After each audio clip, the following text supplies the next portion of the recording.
Tyler Banks had a list in his head of the worst assignments he had ever been given. Border patrol on the Cathus outer line in the middle Control, of a supply this is Agent shortage. 7. That Package was on the secured. list. Proceeding to rendezvous The point. 14-hour cargo escort through contested space with a crew of 4 and equipment that was 2 service cycles past its replacement date. Also on the list.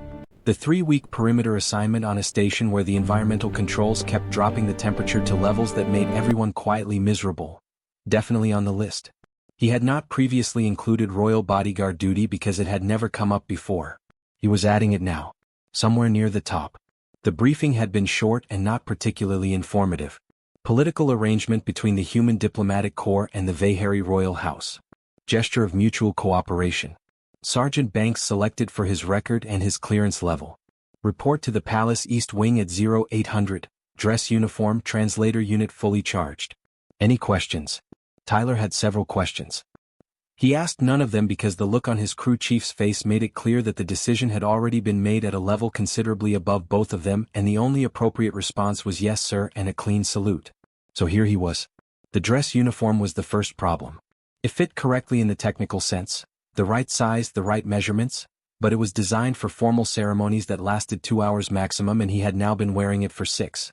It was slightly too stiff in the shoulders and slightly too formal for a person who spent most of his working life in practical gear, and it made him feel like he was wearing a costume rather than clothes, which was not a helpful feeling when you were trying to project professional competence in an unfamiliar environment. The palace was the second problem. Not because it was unpleasant, it was genuinely impressive in a scale and detail that he would have appreciated more under different circumstances, but because everything in it was designed for Vehari proportions and Vehari protocols and Vehari social rhythms that he had been given approximately 40 minutes of briefing on before being dropped into the middle of them.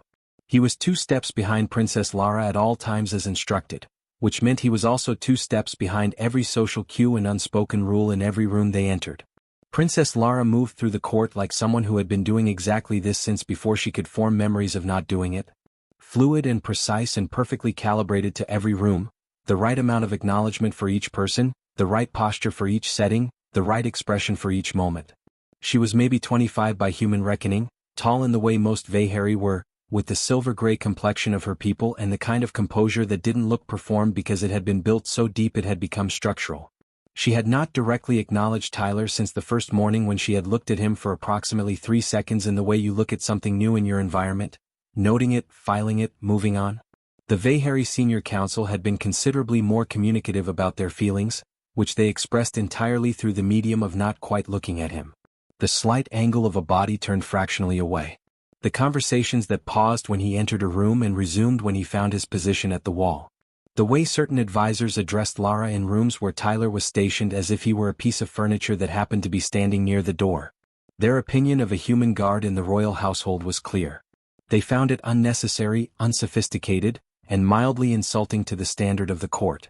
They were too diplomatic to say this directly to anyone who could report it back up the chain.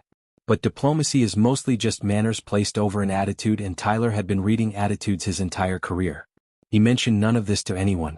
He showed up on time, stood where he was told to stand, kept his eyes moving the way they were trained to move, and did his job with the same flat professionalism he brought to every assignment regardless of how he personally felt about it. On the third evening there was a private function. Small gathering, inner court only, one of the smaller reception rooms in the East Wing. Tyler was positioned near the door with his translator unit clipped to his collar, doing its job of converting the formal Vehari dialect into something he could follow at a half-second delay. Then the translator flickered. He tapped it once. It flickered again. The audio feed cut in and out for about 30 seconds in a way that suggested something had gone wrong at the component level rather than a simple connection issue. Then it went quiet entirely. The small indicator light on the side went from green to a very unhelpful amber. Perfect timing. The function ended 20 minutes later. He had spent it standing near the door understanding nothing and reading body language instead, which he was decent at but which was not exactly regulation protocol. The guests filed out through the main door. Staff followed. And then, through a sequence of events that seemed to happen faster than he had tracked, the room emptied completely and Tyler found himself standing in a corridor off the East Wing with Princess Lara and absolutely no working translation between them. He looked at the translator unit. The amber light looked back at him. Lara had stopped walking. She turned and looked at him with an expression that was unreadable in the specific way that faces are unreadable when someone is deciding something. Then she looked at the small decorative bench along the corridor wall. She looked back at him.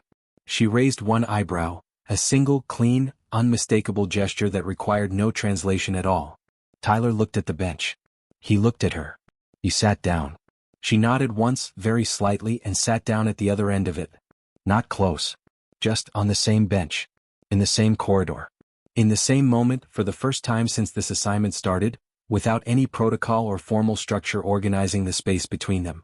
They sat there in the quiet for a bit. No words. No translation.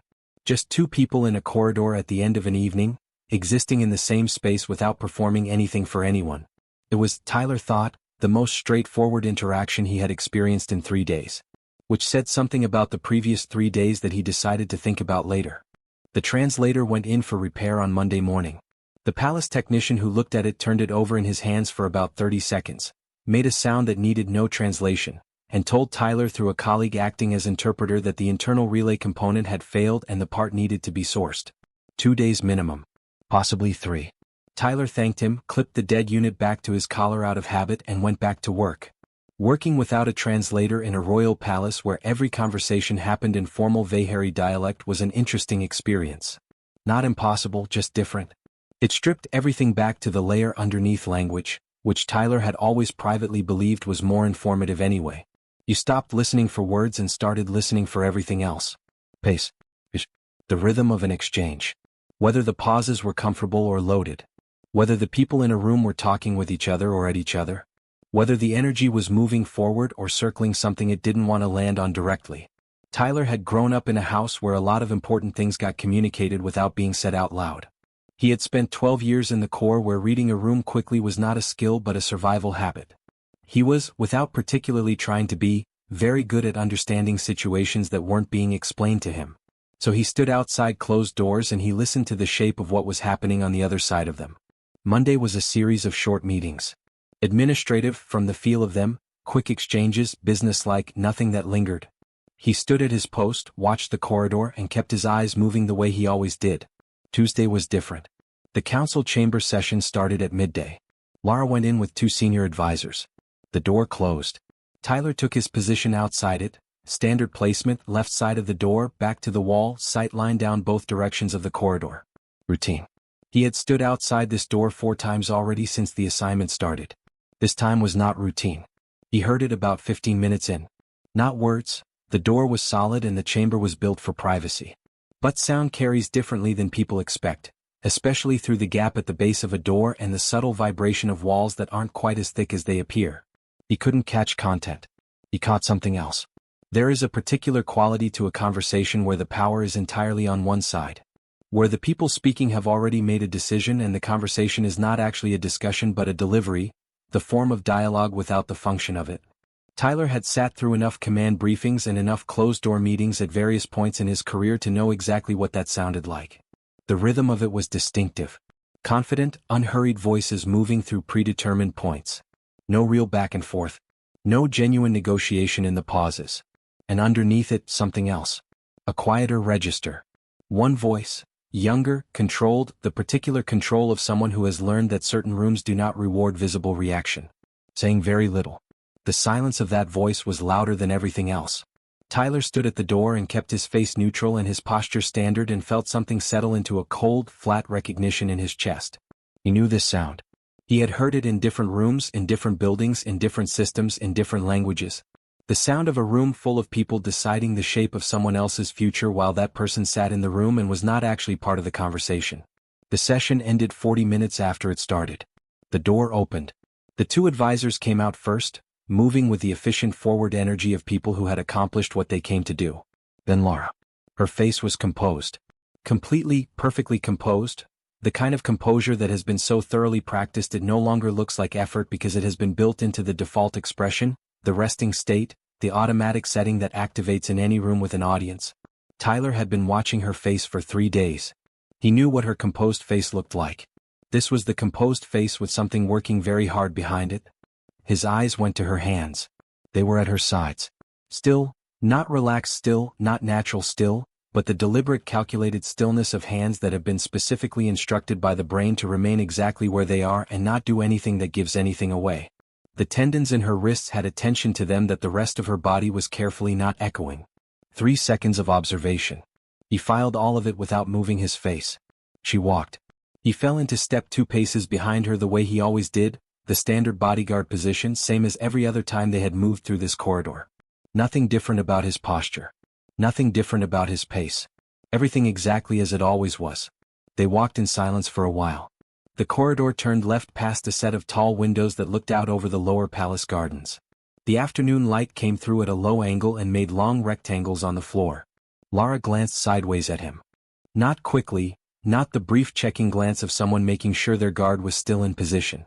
A longer look. The kind that was actually looking. Tyler kept his eyes forward. Kept walking. Kept his pace exactly where it was. She looked forward again. They kept walking. Neither of them said anything. He had no working translator and she had not chosen to use the common dialect that she was fully capable of speaking, and so the corridor stayed quiet around them as they moved through it. But something had changed and they both knew it. Not because anything had been said. Not because any acknowledgement had been made. Just because Tyler had been standing outside that door and had heard what he heard, and Lara had walked out of that room and he had been there when she did, and she had looked at him and he had kept walking steady beside her without making it into anything, without pity, without commentary, without the particular weight of someone who has witnessed something they think you should feel bad about. Just steady. Present. Moving at the same pace. It was a small thing. In the catalog of things that happened between two people it barely registered as an event. But small things land differently when everything around them is carefully managed and performed and arranged. Small honest things in the middle of a lot of careful performance have a weight that is disproportionate to their size. Something had shifted in that corridor. The quiet, foundational kind of shift that doesn't announce itself and doesn't reverse. Tyler filed it the same way he filed everything. Noted, stored, no immediate action required. But note. The technician sent a message on Thursday morning. Repair complete. Component replaced. Translator unit ready for collection at the East Wing Technical Office at any time convenient for Sergeant Banks. Lara read the message before Tyler did because all palace communications passed through the household coordination system first. She sat with it for a moment. Then she sent a quiet reply to the technical office saying that the sergeant's unit could be held until Monday as he was managing adequately without it and she preferred not to disrupt the current routine during an active schedule period. The technician confirmed. Nobody questioned a princess about her reasoning. The message was filed and the translator sat in a drawer in the technical office and that was that. Tyler didn't find out until later. When he did, he sat with the information for a moment and then decided it was one of the more interesting things that had happened since this assignment started, which was saying something given the competition. The thing was, she wasn't wrong. Something had developed in the 4 days since the translator died that Tyler didn't have a clean professional term for. It wasn't a protocol. It wasn't a procedure. It was more like the thing that happens when two people are forced to pay close attention to each other without the shortcut of easy communication available, when you can't just say the thing and have it land directly, so instead you start reading everything else. Posture. Timing. The specific quality of a glance. The difference between a pause that means nothing and a pause that means something is being decided. They had built a language. Not deliberately. Just through the accumulative weight of days spent in constant proximity with both of them actually bothering to observe rather than just occupy the same space. It started with small things. A look from Lara when they were about to enter a room that Tyler had learned meant this one will run long, take the position near the left wall. A slight change in her pace in a corridor that meant something ahead was not as it appeared on the schedule. A stillness she got when a specific advisor entered a room that communicated more clearly than any briefing document what she thought of that particular person's presence. From Tyler's side, a positioning shift when he moved from relaxed watchfulness to active attention that Lara had apparently clocked within the first week even before the translator broke, and which she told him later she had found more reassuring than the entire formal security briefing she had received when the arrangement was announced. A slight tilt of his head when something in a room didn't match what he had been told to expect. The specific way he went very still when he was thinking hard versus the way he went very still when he was watching something. He was, she had concluded, almost impossible to read on the surface, which was professionally useful but also meant that the small things that did come through were precise and deliberate and worth paying attention to. What Tyler was learning about Lara was considerably more layered than the official briefing materials had suggested. The briefing had described her as the second daughter of the Vehari royal house, educated in court protocol and diplomatic tradition, considered a stable and cooperative presence in court proceedings. Measured language. The kind of description that told you the shape of a person without any of the content. The actual Lara, the one that existed in the spaces between formal functions and closed-door sessions, was a completely different proposition. She was fast. Not physically, though she moved with the kind of efficiency that comes from years of physical discipline. Fast in the way that mattered more, she processed rooms quickly, assessed people accurately, and arrived at conclusions about situations well ahead of most of the people around her who were still working through the setup. Tyler noticed this first in the way she moved through social events. She always knew before anyone visibly signaled it when a conversation was about to shift, when a person was about to make a move, when the energy in a room was building towards something. She navigated it so smoothly that unless you were watching specifically for it you would miss it entirely. She was precise in everything. The way she chose her words on the rare occasions she spoke directly to him in the common dialect she used when formality wasn't required. The way she organized her schedule, which Tyler had seen enough of from his position to know was more carefully structured than the official version presented to the household. The way she positioned herself in rooms, never carelessly, always with a clear understanding of what each position communicated to the people in the room with her. And underneath all of that precision and speed and careful management of every public surface she presented to the court, she was furious. Not visibly. Not in any way the court saw or that anyone who only knew the formal version of her would have recognized. But Tyler had been standing 2 steps behind her through enough rooms and enough closed sessions and enough moments where the court did things without consulting her that he had learned to see it. It lived in very specific places. The almost imperceptible tension across her shoulders in certain council meetings. The particular quality of her silence when a senior advisor spoke about her future as if she were a logistical consideration rather than a person. The way she occasionally looked out a window during formal functions. Not daydreaming, nothing as soft as that. Thinking. Working through something.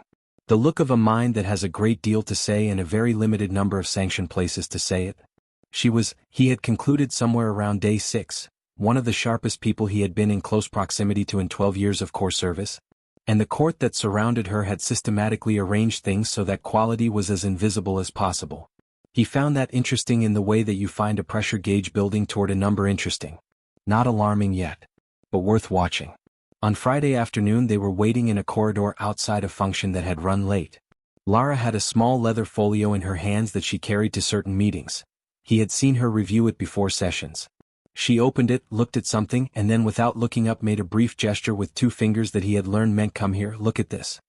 He moved up beside her, closer than the standard 2-pace position, close enough to see the page she was looking at. It was covered in dense notation in Vahari script that he couldn't read. She pointed to a specific section and looked at him sideways with an expression that was clearly asking if he could follow it. He shook his head once. She made a small sound that he had learned was the Vahari equivalent of a quiet, dry laugh. Not amusement exactly, more like acknowledgement of a shared absurdity. She closed the folio. Then she said, in the careful common dialect she used when she chose to speak to him directly, Monday when the translator comes back. He looked at her. I want to know what you think, she said simply.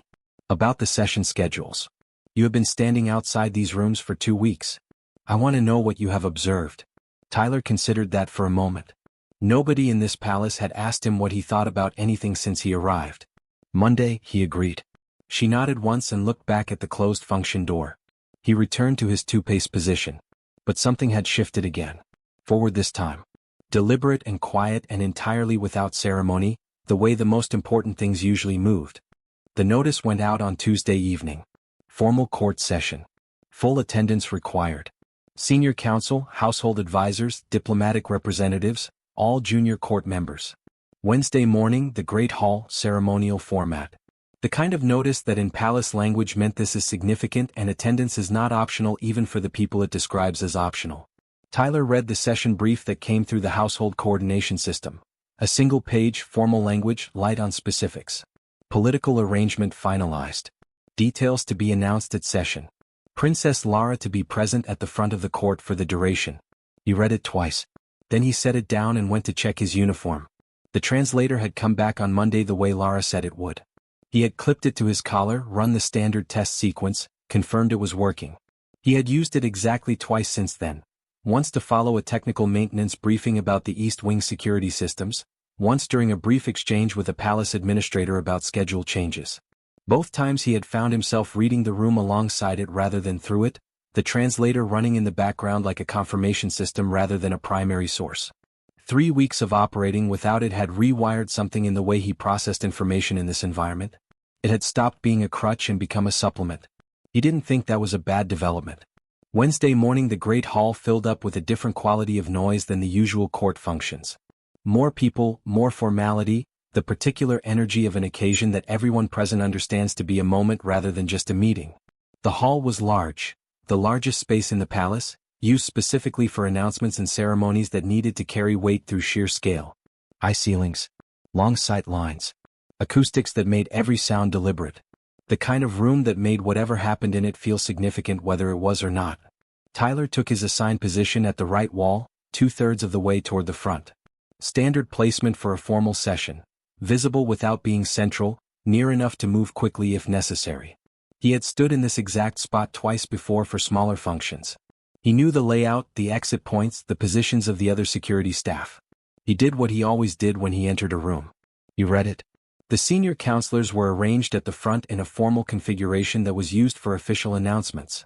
A specific arrangement he had seen described in the protocol documents he had been given at the start of the assignment. It meant the decision being announced was already final. Not a discussion, not a proposal, not a consultation. A delivery. The court members were arranged in their standard positions, which told him the attendees had been given enough notice to prepare their formal placements rather than arriving and organizing themselves. Everything had been planned carefully. Everyone knew their role in this moment except possibly the person the moment was most about. Lara entered from the side corridor at the appointed time.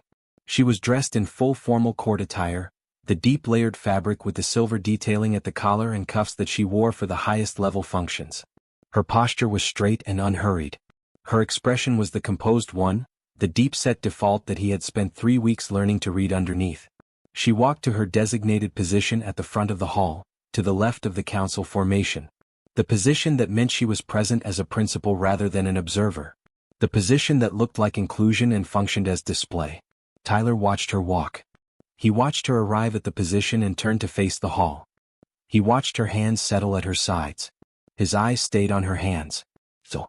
Completely still. The deliberate, calculated, controlled stillness that he had first seen walking out of the council chamber 3 weeks ago.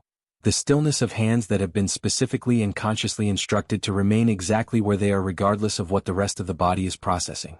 He had seen that stillness 4 times now. He knew what it preceded. He knew what it meant was happening underneath the composed surface that the court was reading as graceful acceptance. The lead senior counselor, a tall, older man named in the formal records as First Counselor Veth, the same one Tyler had been watching redirect conversations and manage information flows for 3 weeks, stepped forward and began the formal announcement. Tyler stopped following the translator feed. He watched the room instead. The way the assembled court members settled into listening posture. The way certain advisors near the front exchanged a very brief, satisfied glance that lasted less than a second. The way the diplomatic representatives on the far side arranged their faces into the careful neutrality of people who already knew what was being announced and had already decided how they felt about it. The announcement itself was what Tyler had expected from the brief.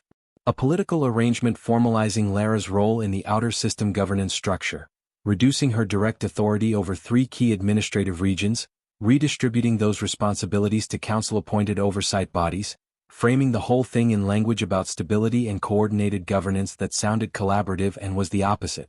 He understood it not from the words but from the configuration of the room. From who was satisfied. From who was watching Lara's face.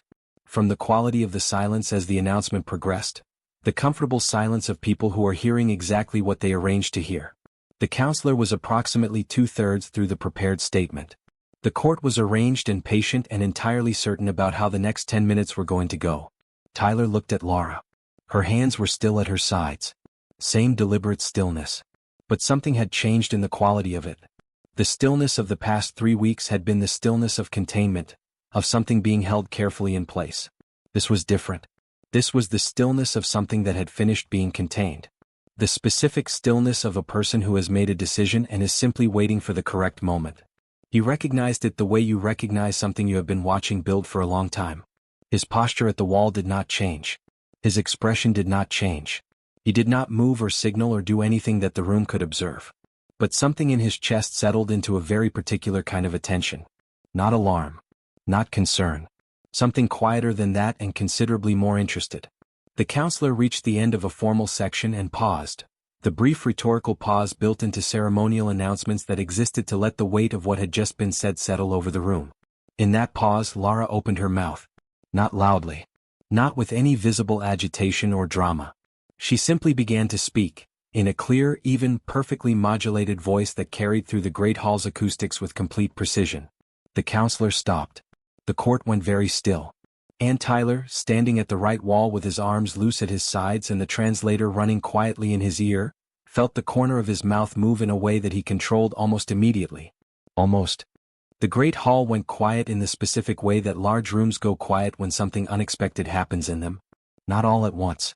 In a ripple, starting from the front where the counselors were standing and moving backward through the assembled court as people registered that the princess had begun speaking during a formal announcement, which was not part of the scheduled proceeding, which had simply never happened before in anyone present's professional memory. First Counselor Veth stopped mid-sentence.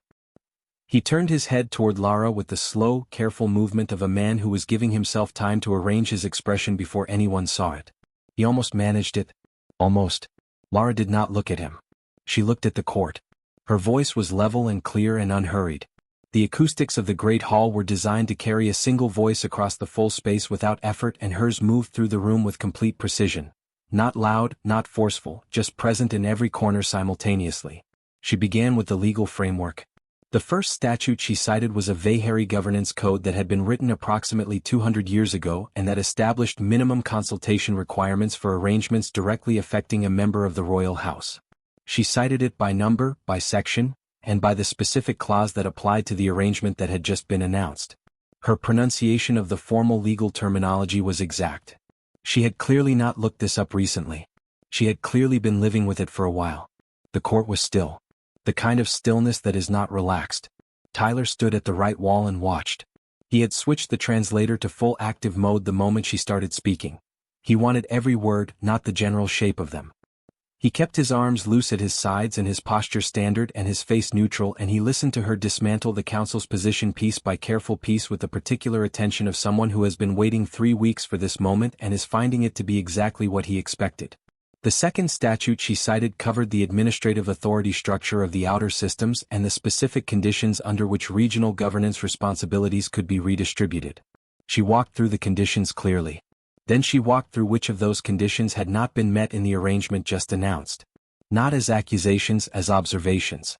Here is what the statute requires. Here is what occurred. Here is the gap between them. She presented it the way you present something that is simply factually true and does not require emotional emphasis because the facts are sufficient on their own. One of the junior counselors near the back of the formation shifted his weight. The movement was small, but the hall was quiet enough that Tyler tracked it. He recognized the specific body language of someone recalculating. The third statute was the one that landed hardest. It concerned the long-term governance stability requirements for the outer corridor systems. A legal framework established after a period of administrative instability several generations back that set out specific protections against structural changes that reduced regional accountability. Lara walked through the outer system implications of the announced arrangement with a level of specific detail that was not general or theoretical. She knew the regions. She knew the administrative structures. She knew which stations had which dependencies on which oversight systems and what happened to those dependencies when the oversight structure was changed. She had been doing this research for weeks, possibly longer. She had been building this case in the hours and gaps and private spaces that nobody in the court had thought to pay attention to because they had been too focused on managing the surface version of her to notice what was happening underneath it. The senior counselors were looking at each other now. Not panicking, they were too experienced for visible panic, but communicating in the rapid, compressed way of people who have just encountered a situation they did not prepare for and are rapidly assessing options. Tyler watched their faces move through the calculation. Dismiss her? Every word she had said was legally grounded and factually accurate, and the room had heard all of it. Override her? On what basis? She hadn't been incorrect about a single point. The dismissal options were narrowing in real time, and the people in the front of that room knew it. Veth's expression had settled into something very controlled and very careful. He was watching Lara with the focused attention of a man who was revising his assessment of a situation he thought he had fully understood. Tyler thought, there it is. There is the exact moment a person realizes they have been significantly underestimating someone for a long time. Lara concluded the way she had delivered everything else, without drama, without triumph, without any visible emotion that the court could use to reframe what had just happened as passion or instability or anything other than what it was. She simply stated that the arrangement as announced required review under the three-sided statutes before it could be considered finalized, and that she was formally requesting that review through the appropriate legal channels as was her right under Vehari court law. Then she stopped speaking. The great hall was completely silent. Not the comfortable, expectant silence from before the announcement. A different silence entirely. The silence of a room full of people who have just had their understanding of a situation fundamentally revised and have not yet figured out what to do about it. The court had arrived at this session knowing exactly how it was going to go. They had arranged the room, prepared the statement, positioned the principals, and built the entire proceeding around a single assumption: that the princess would stand at the front and receive the announcement gracefully because that was what she always did and that was what she was expected to do. That assumption was now in several pieces on the great hall floor and everyone present could see them. Veth said something, a formal procedural response, measured, giving nothing away. The session was concluded shortly after. People began to move. The noise returned gradually, carefully, conversation starting in low voices as the assembled court processed what had just occurred. Tyler pushed off the wall and moved to the standard post-session position near the side corridor exit. Lara walked toward him at the same unhurried pace she always used, composed surface, everything underneath running at a completely different speed. They went through the door into the corridor. It closed behind them. The noise of the hall became muffled and distant. They walked for a moment in silence. Then Lara said quietly in the common dialect, "Did you know?" It wasn't quite a question. More like a confirmation being sought. "Had a pretty good idea," Tyler said. She looked at him sideways. "How?" He thought about it for a second. He could have said several things. He could have talked about the research pattern he had noticed in how she used her private schedule time. He could have talked about the specific quality of her focus in the days leading up to the session. He could have talked about the folio she had been reviewing more frequently over the past 2 weeks. Instead he said, "You only go that still when you're about to say something that matters. I've seen it 4 times. The hands go quiet first. Then everything else." Lara was silent for a moment. "You noticed that," she said. "It's my job to notice things," he said. "Most people," she said slowly, "notice what I show them." "I know," Tyler said. "That's not the same thing." She looked at him for a long moment.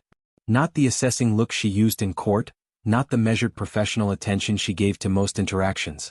Something more direct than that. The look of someone deciding to let something be seen. Then she smiled. Not the court smile, not the composed, appropriate, carefully calibrated expression that she ran in public like a setting. This one started at the corners of her eyes before it reached her mouth, and it was brief and real and completely unmanaged, and it changed her face entirely for the 3 seconds it lasted. Tyler kept his expression neutral and his pace steady. But somewhere in the back of his mind the updated assessment filed itself quietly into place. 3 weeks ago he had stood in a briefing room and been told he was being assigned to royal protection duty and had thought, without saying it out loud, that this was the least interesting possible use of his particular skill set. He had been wrong about that.